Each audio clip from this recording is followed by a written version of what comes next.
Welcome to your English Listening Practice podcast, the place where you learn and improve your skills naturally.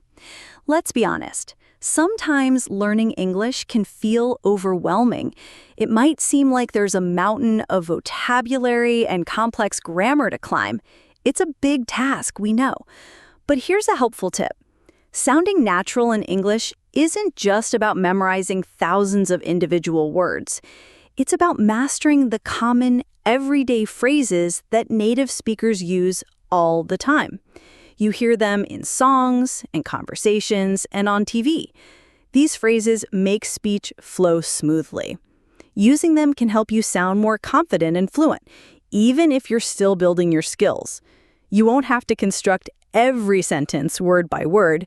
Plus, they're incredibly useful right away in so many situations. By the way, I'm Anne. And I'm Benny. You're listening to English Naturally, your relaxing space to learn real English, reduce stress, and build your confidence. No pressure, just progress. Today, we're exploring 30 essential English phrases you'll encounter and use daily. These are the key pieces for natural English conversation. That's right. We use these with coworkers, friends, when we're out shopping, or just making plans. Getting comfortable with them will seriously upgrade your fluency and help you practice speaking. So find a comfortable spot, maybe sip your favorite drink, and let's begin. All right. Let's kick things off with a very common and useful phrase, play it by ear. Play it by ear. I like this one because it's all about being spontaneous. Exactly. It means to decide how to deal with a situation as it develops, rather than planning everything in advance. It's about being flexible and improvising. So if you're not sure what you'll do later, you might decide to just play it by ear and see how you feel. Perfect example. If a friend asks, "What's the plan for tonight?" you could say, "Let's just play it by ear and see where the evening takes us." It shows you're open to anything. Let's try it together in a quick chat. Hey, Ann, should we decide on a movie now or wait? Let's just play it by ear, Benny. We can choose something when we get there. See how natural that sounds? Play it by ear. It's a great way to say you're going with the moment. Let's move to our next phrase, which is a strong way to say something is certainly not true. It's no way. No way is a very direct and common way to express disbelief or a strong refusal. That's right. You use it when you want to be absolutely clear that something isn't happening or isn't correct. For example, if someone asks, "Did you eat the last cookie?" you could say, "No way, I saw you eat it." Or if a friend suggests skipping class, you might reply, "No way, I have a test today." So, remember, no way means definitely not. Next phrase is out of nowhere. Out of nowhere. This phrase describes something that happens suddenly and completely without warning. So it's a total surprise. Precisely. It means an event occurred with no hint it was coming. For example, a dog ran out of nowhere and chased me. Or he got a job offer out of nowhere. He wasn't even looking. Let's try it in a conversation. You'll never guess. I ran into my primary school teacher at the airport today. Wow, that came out of nowhere. What are the chances? So out of nowhere means suddenly and unexpectedly. Okay, next phrase is on second thought. On second thought is what we say when we change our mind about something we just said. It shows a new decision after a moment of thinking. It's like saying, "Wait, I have a better idea," or "Actually, let's not." Exactly. It introduces a different choice. You might first say, "I'll take the bus." Then add, "On second thought, maybe I'll walk. It's a nice day." So let's try a quick practice. Okay, Benny, are we taking the main road to avoid traffic? Yeah, I think so. On second thought, maybe the back roads will be faster. See how Benny changed his mind? On second thought signals that shift. Next phrase is the main thing. The main thing refers to the most important point or central idea in any discussion. It's the crucial takeaway. So it's the heart of the matter. It cuts through all the extra details. For instance, in a long meeting, someone might say, the main thing is that we all agree on the next step. Let's try it. We've discussed the budget, the schedule, and the design. But what's the most critical point? The main thing is that we launch on time. In other words, the main thing means focus on what's essential. Next up, we have speechless. Speechless. We use this when we are so amazed, shocked, or emotional that we can't find any words to say. It's like being temporarily mute. Exactly. For example, when he proposed, I was completely speechless. Or, the incredible view left us speechless. Let's try it out. Anna, I have huge news. They loved your idea and wanted to fund it. Wow! I'm speechless. This is incredible. See how the person was too overwhelmed to respond? Speechless captures that feeling perfectly. All right. Next phrase is take a chance. Take a chance means to do something even though there is a risk it might not work out. It's about embracing opportunity despite uncertainty. It often involves courage and a bit of hope. For example, she decided to take a chance and apply for her dream job, even without all the required experience. Perfect example. Or, I'm going to take a chance and try that new restaurant. Let's try this. I'm thinking about learning to play the guitar, but I'm not sure I'll be any good. I say go for it. Sometimes you just have to take a chance. See how it encourages someone to be brave. The next phrase is a very common feeling. It's on the tip of my tongue. It's on the tip of my tongue. We've all been there. It's that frustrating feeling when you know a word or a name but just can't remember it right at that moment. That's it exactly. It feels so close, but it just won't come out. For example, what's that actor's name? It's on the tip of my tongue. Next up, go figure. Go figure is a casual phrase we use when something is surprising, confusing, or ironic. It's like saying, can you believe that? Or, isn't that weird? You use it when something doesn't make logical sense. For instance, I trained for months and lost the race. My brother entered at the last minute and won. Go figure. Let's try it out. Benny, the one day I remember my umbrella, it doesn't rain. Of course it didn't. Go figure. Next, we have clear things up. This phrase means to explain something to resolve a confusion or a misunderstanding. It's about making a situation clear and easy to understand. You use it when there's some confusion that needs to be fixed with a good explanation. For example, there was a mix-up with the orders, so the manager called to clear things up. Let's try it. Anne, I think there's some confusion about who is presenting first. You're right. Let's clear things up before the meeting starts. Next phrase is, what's the downside? What's the downside is what you ask when you want to know the potential negative side of a seemingly good situation. It implies you're thinking carefully about a decision. If a deal sounds great, you might ask, okay, it sounds good, but what's the downside? Exactly. You're looking for the possible risk or disadvantage. Let's use it in a conversation. Anne, this phone plan is half the price of my current one. That's a great deal, but what's the downside? Is the data speed slower? What's the downside is your way of saying, tell me the potential problem. Next up, jump the gun. Jump the gun means to do something too early, before the right time. It comes from track and field, where starting before the gun fires is a false start. So it's about acting prematurely. For example, I jumped the gun and sent the email before I got approval from the boss. Or, don't jump the gun and celebrate yet. We haven't seen the final results. Let's try it out. Benny, I heard they're hiring. I'm going to apply right now. Wait, Benny, don't jump the gun.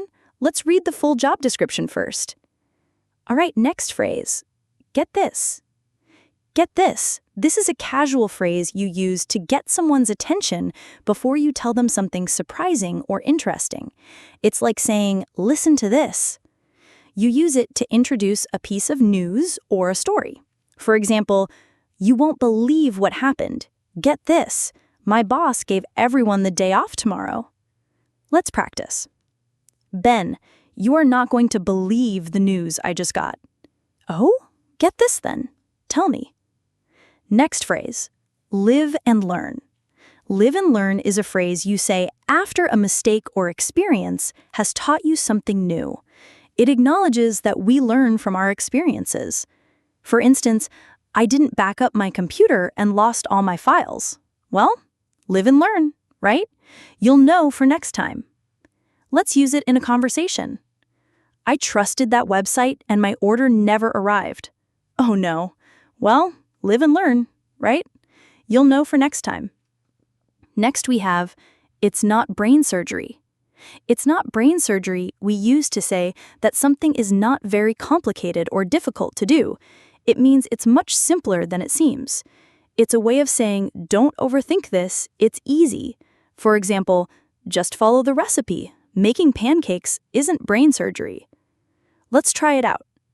Benny, I'm nervous about setting up this new router. It looks tricky. Don't be, Anne. It's really not brain surgery. I'll help you. Okay, let's head to our following phrase. No worries. No worries is a very casual and friendly phrase that means it's okay or don't worry about it. You use it to reassure someone. Use it to tell someone that a small problem isn't a big deal. For example, if someone says, sorry I'm late, you can reply, no worries, I just got here too. Let's try it. Anne, I'm so sorry I accidentally used your pen. No worries, Benny. I have another one. See how no worries makes everything feel relaxed? Next phrase, 24/7. 24/7. This phrase means 24 hours a day, 7 days a week. It refers to something that is always available or always happening. So it implies nonstop action. For example, that convenience store is open 24/7, or my phone is on 24/7 for emergencies. Let's use it in a conversation. The customer support for this app is amazing. They're always there. I know, it's like they work 24/7. Right, 24/7 means all the time, without stopping. Next up, tell me about it. Tell me about it is a common phrase we use to show that we strongly agree with someone, especially about something difficult or frustrating. It means I completely understand because I've experienced it too. So it's not a literal request for information, but a way to show empathy. Precisely. For example, if someone says, this commute is exhausting, you could reply, tell me about it. I spend 2 hours on the train every day. Let's try it. Benny, this grammar rule is so confusing. Tell me about it, Anne. It took me ages to learn. Next, get it together. Get it together is a phrase you use to tell someone to become more organized, focused, or effective. It means to improve your behavior or effort. Use it when someone is being messy or not performing well. For example, if you want to pass that class, you need to get it together and study. It's direct but often helpful suggestion. Let's try it. Anna, I've been so distracted lately. I can't focus on anything. I've been there. Maybe you just need to get it together and make a to-do list. Let's move to our next phrase. Different strokes for different folks. Different strokes for different folks is a classic phrase that means different people like different things. It's about accepting that people are different. So if your friend loved a movie you hated, you could say, well, different strokes for different folks. Let's use it in the conversation. I don't understand how people can watch horror movies. They're so scary. Hey, different strokes for different folks. I love them. Next up, it's a hard choice. It's a hard choice means that a decision is difficult to make because the options are equally good or bad. You use it when you're stuck between a few choices. For example, both universities accepted me. It's a hard choice. Let's try it out. Anne, should I get the laptop with more storage or the one with a better screen? That's a hard choice. Both are important. Next phrase, on the same page. On the same page means to agree with someone or to have the same understanding about a plan or situation. It's about shared agreement. For example, before we start, let's make sure we're all on the same page about the goals. Let's try it. Benny, for the presentation, you'll cover the first half and I'll do the second, right? Yes, perfect. I'm glad we're on the same page. Next phrase, the upside and the downside. The upside and the downside is a common way to talk about the good and bad points of something. The upside is the advantage. The downside is the disadvantage. You use this when analyzing a decision. For example, the upside of moving is a bigger house. The downside is a longer commute. Let's use it in a conversation. And I'm thinking about adopting a dog. That's a big decision. Have you considered all the upsides and downsides? Like companionship versus the daily walks. Right. Next phrase. To make a long story short. To make a long story short is what we say when we want to give only the main point of a long story and skip all the details. Use it to get to the conclusion quickly. For example, I had a crazy time traveling, but to make a long story short, I finally made it home. Let's try it out. Benny, what happened with your car repair? You were there for hours. Well, they found several problems, but to make a long story short, it's all fixed now. Okay, what's next? We're even.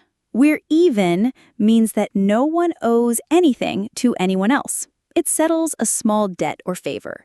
For example, you bought me coffee, I bought your lunch. Now we're even. It's a simple way to say things are balanced. Let's try it. And I still owe you $10 from the concert tickets. Actually, you bought my book yesterday, so we're even. Next, we have don't take this the wrong way. Don't take this the wrong way is a phrase we use when we're about to say something that might sound critical, but we don't want the listener to be offended. It's a way to soften your words. For instance, don't take this the wrong way, but I think a different color might suit you better. Here, you're trying to be helpful, not hurtful. Let's use it in a conversation. Benny, don't take this the wrong way, but your report could use a stronger conclusion. No, I appreciate the feedback. Thanks, Anne. Next phrase, loud and clear. Loud and clear means that you understand something completely and without any doubt. Use it to confirm you've received a message. For example, if your teacher gives instructions, you could say, message received loud and clear. Let's try it out. And the most important rule is to be on time. Understood. Loud and clear. Next, we have make a living. Make a living means to earn the money you need to pay for your basic life expenses, like food, housing, and clothes. It often implies it can be a challenge. For example, she makes a living as a freelance writer. Or, it's getting harder to make a living with just one job. Let's try it. Benny, how is your cousin enjoying her new career? She loves the work, but she's still figuring out how to make a living at it. Now we have win some, lose some. Win some, lose some is a phrase we use to accept that in life, you will have both successes and failures. It's a way to be philosophical about setbacks. So if your team loses a game, you might say, oh well, win some, lose some, we'll get them next time. Let's use it in a conversation. Anne, I didn't get the promotion I wanted. Oh, that's tough. But hey, win some, lose some. Your time will come. Right now, we're at our last phrase for today, which is keep me in the loop. Keep me in the loop is a very useful phrase that means keep me informed about what is happening. It's asking to be included in the flow of information. You use it when you want to receive updates on a developing situation. For example, the project sounds exciting. keep me in the loop on your progress.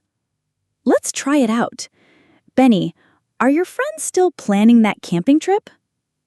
They are. I'll keep you in the loop as they figure out the details. And that brings us to the end of our 30 common English phrases for daily life. We hope you enjoyed learning these natural expressions. It was a fantastic tour of phrases that will make your English sound more fluent. From play it by ear to keep me in the loop, these are the tools for real conversation. So, how was it? Were some of these phrases new for you? Maybe you knew a few already? Whatever the case, we hope you feel more equipped to express yourself naturally. The key to mastering them is practice. Try using one new phrase every day and watch your confidence grow. If this episode helped you on your journey to English fluency, please subscribe to English Naturally on your favorite podcast app. Subscribing means you'll get every new episode filled with practical phrases, listening practice, and tips to help you feel more comfortable and confident. Thank you so much for listening and for letting us be part of your learning journey. Keep practicing, keep listening, and take care.